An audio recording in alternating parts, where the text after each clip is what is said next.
জয় রাধে, জয় নিতাই চৈতন্য। আমরা ভগবানের কৃপায়, ভগবানের অহৈতুকী বদান্যতায় ভগবানের কথা অমৃত আস্বাদন করে চলেছি প্রতিনিয়ত। আপনাদের অহৈতুকী করুণা, ভগবানের অহৈতুকী করুণা। তস্মিৎ তজ্জনে ভেদাও ভাবা। ভগবান আর তার জনের মধ্যে কোনো রকম ভেদ থাকে না, কোনো রকম পার্থক্য থাকে না। ভগবান এবং ভগবানের জন, দুই ভগবানের। আজকে আমরা এই প্রসঙ্গে আলোচনা করব যে শ্রীমদ্ ভাগবতে আমরা রাসেও রাধারানীর নাম পাচ্ছি না, কিন্তু গোপীগণ উল্লেখিত আছেন, কিন্তু রাধারানী নেই। বিনা রাধা কৃষ্ণ কেমন করে পূর্ণ হলেন? বিনা রাধায় ভগবান কৃষ্ণ রাস করলেন কেন? আর যদি রাধা থেকেই থাকেন রাসে, তাহলে নাম উল্লেখিত হল না কেন? যদি নামও থেকে থাকে, কিভাবে উল্লেখ করলেন, কেন উল্লেখ করলেন? আমরা এই সমস্ত প্রশ্নগুলি আজকের ভিডিওর মধ্যে আলোচনা করব। চলুন, জয় রাধে। এই বৃন্দাবন ধাম, যে ধাম কেবলমাত্র রাধা নামেই পরিপূর্ণ।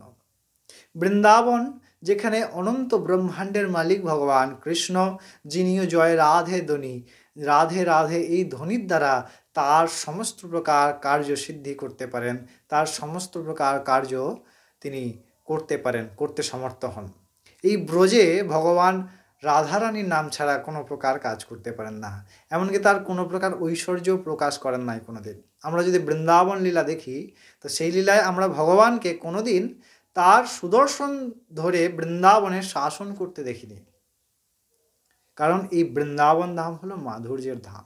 এই বৃন্দাবন হলো সাক্ষাৎ রাধারানীর নিজমহল। আর রাধা হলেন ভগবান শ্রীকৃষ্ণের হৃদয়ের যে প্রেম, সেই প্রেমকে যদি কোনো মূর্তি প্রদান করা যায়, সেই প্রেমের যে মূর্তি, সেই মূর্তির নাম রাধা। এই রাধারানীর নাম শুকদেব উল্লেখ করলেন না কেন? এই রাধা রাধা এই অক্ষর দুইয়ের সমন্বয় যে রাধা, এই রাধা লিখলেন না এই কারণেই যে প্রথমত রাধারানী, যিনি শুকদেবকে বারণ করেছিলেন যে তুমি আমার নাম উল্লেখ করো না, যেখানে আমার প্রাণনাথের নাম আছে সেখানে এই অভাগার নাম কেনই বা উল্লেখ করবে? আমি তো অভাগা। এই হচ্ছে প্রেমের স্তর, এই হচ্ছে প্রেমের পরাকাষ্ঠা, এই হচ্ছে প্রেমের স্বরূপ, যেখানে কেবলমাত্র প্রেমিকের খুশির জন্যে, প্রেমিকের প্রফুল্লতার জন্যে, প্রেমিকের আনন্দর জন্যে সমস্ত কাজ করে, কোনোটি নিজের স্বার্থের জন্যে, কামনার জন্যে করে না। এই জগতে আমরা তো সমস্ত কাজ করি শুধুমাত্র আমাদের হৃদয়ের যা মনের যা ইচ্ছা, আমাদের যা কামনা তা পূরণ করার জন্য। তাই প্রেম শব্দটিকে শুধুমাত্র ভগবানের এবং তার ভক্তের মধ্যে এবং ভগবানের মধ্যেই সীমাবদ্ধ রাখা উচিত। প্রেম শব্দটিকে যেখানে সেখানে উচ্চারণ করা উচিত না। দ্বিতীয় একটি কারণ আছে যে রাধারানীর নাম লিখলেন না কেন?